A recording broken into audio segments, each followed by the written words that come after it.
Chapter 2: Power and Wealth Flow from Charting the Market.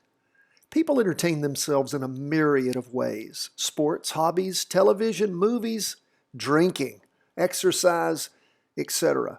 But why not entertain yourself with the stock market? It's an absolutely fascinating endeavor. The market has everything: danger, greed, fear, excitement, riches, and poverty. Plus, it's available to everyone. Even if you have zero money right now, you can open a virtual trading account at an online broker, set up your platform, fund yourself with 1 million virtual dollars, and boom, you're a virtual millionaire and a potential stock market guru. Once you become a virtual millionaire, how do you grow your empire? How do you become a virtual multimillionaire or even a billionaire? Well, you have to learn to read a stock chart. We can hear the naysayers now. I'm a value investor. I'm not a gambler. Everyone should be a value investor. If you want to gamble, you're reading the wrong book. You need to learn to count cards, read tells, or learn the probabilities of various hands in 5-card stud. But when it comes to the stock market and the value of a company, how do you know if you're paying a fair price for the stock? The stock charts show you highs and lows, momentum and price movement, the up and down movement of various equities, and the market itself. Yes, it is great to buy undervalued companies, but you always want to buy at the right price. Buying at just any price is foolish. The stock market's open every trading day, and you can buy stocks, ETFs, and options and sell them at any time. The smart money, however, buys at the right price. This book will give you a simple, key way to develop insights on how to read a stock chart and have an estimated estimate on where the price is headed for a particular equity or the market itself. Do we offer a guarantee? No, nothing is guaranteed but death, taxes, and the salvation offered by Jesus Christ. However, billions of dollars have been made by men and women who have learned to read stock charts and what to do with the information gleaned. Billions, likewise, have been lost by fools who heard a tip from a friend, from a guy, from an expert, from a media personality, etc., and then lost their asses. What does it take to learn to read a chart and apply lessons? It takes a small bit of time, commitment, patience, and a computer.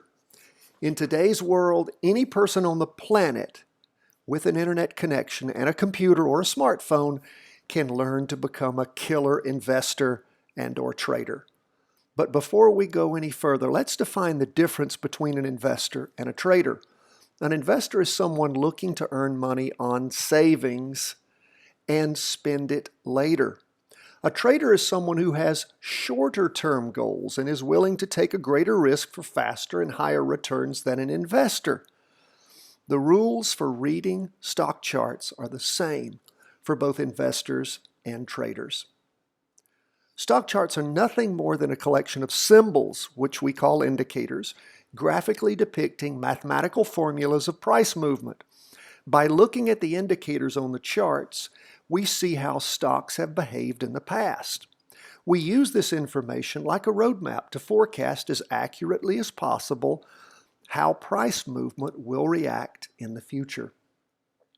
We live in a wonderful age where information is at our fingertips, and it's far beyond anything investors or traders could have imagined just a couple of decades ago.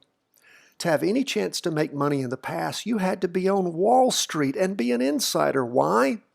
Well, the lag time between critical information and the ability for the average person to act on that information was rarely possible. Today, anyone can instantly purchase or sell a stock, an ETF, or an option in the blink of an eye, all while receiving constant updates on the market, price movement, and the latest news. Wall Street insiders still have some advantages, but the playing field is much more level.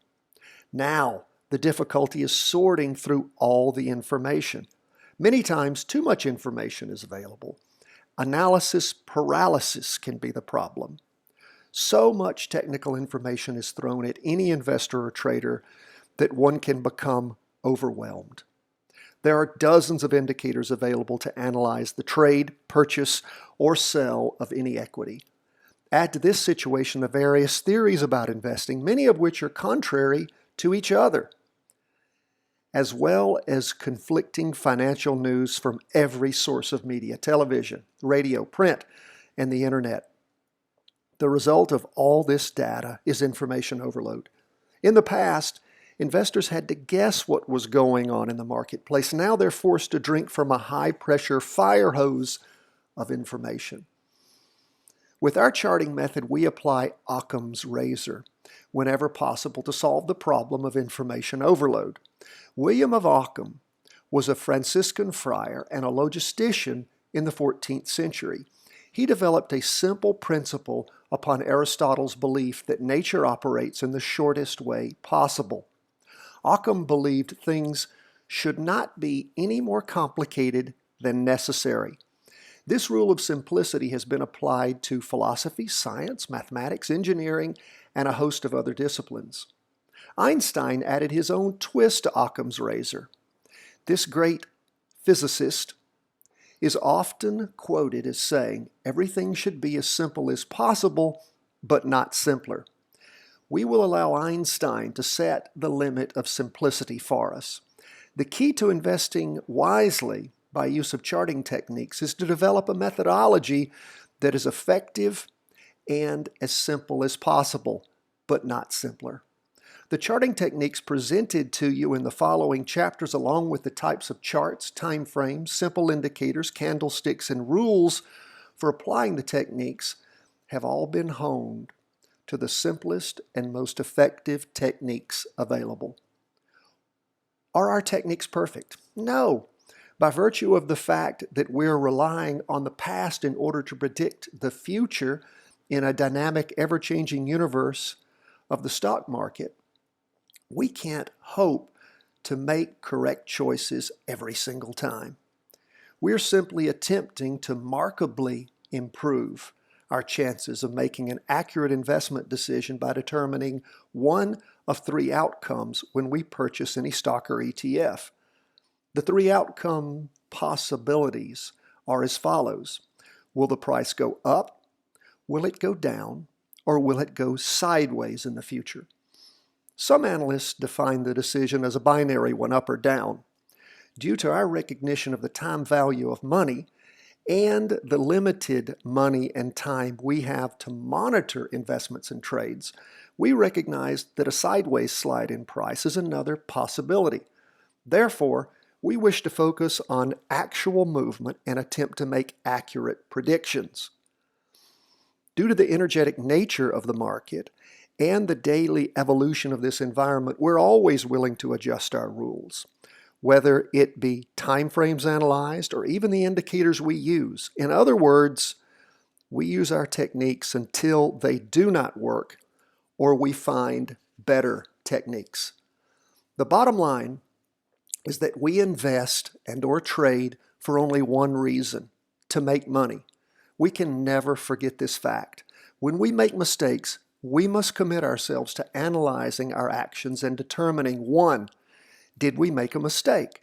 If so, we must learn from our mistake and attempt not to make it again.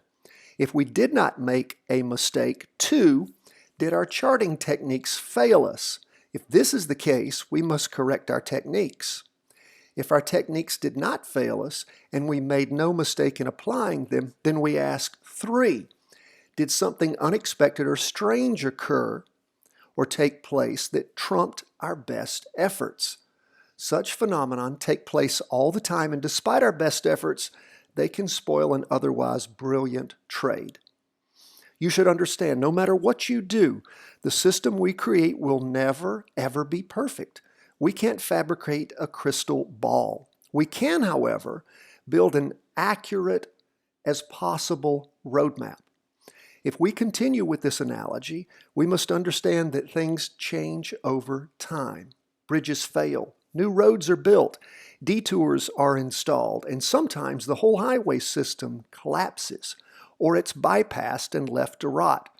Just try to imagine navigating from a decades-old map. We must always update. Our maps are our charts. They should lead us in the correct direction, up, down, or sideways. It's important to constantly evaluate the accuracy of your charts. Sometimes the charts do not accurately predict price movement. A terrorist event or an exceptionally bad or good economic report, comments or actions by the Federal Reserve, etc. These can all dramatically affect the marketplace.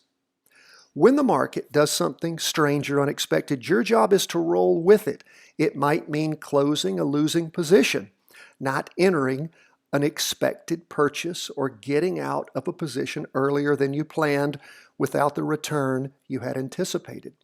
Unaccepted drops or gains in the market can be scary or intriguing. Now, lastly, for this chapter, this leads us to a much needed discussion on emotions. Many longtime market watchers will tell you that the market runs on two emotions, greed and fear. Greed takes over when your trade is going in the right direction and your profit expectations become unrealistic. Fear takes over when you start losing money. You begin to panic, and everything you do is wrong. There's an old market adage about fear, and we will end on this for this chapter. Scared money never makes money.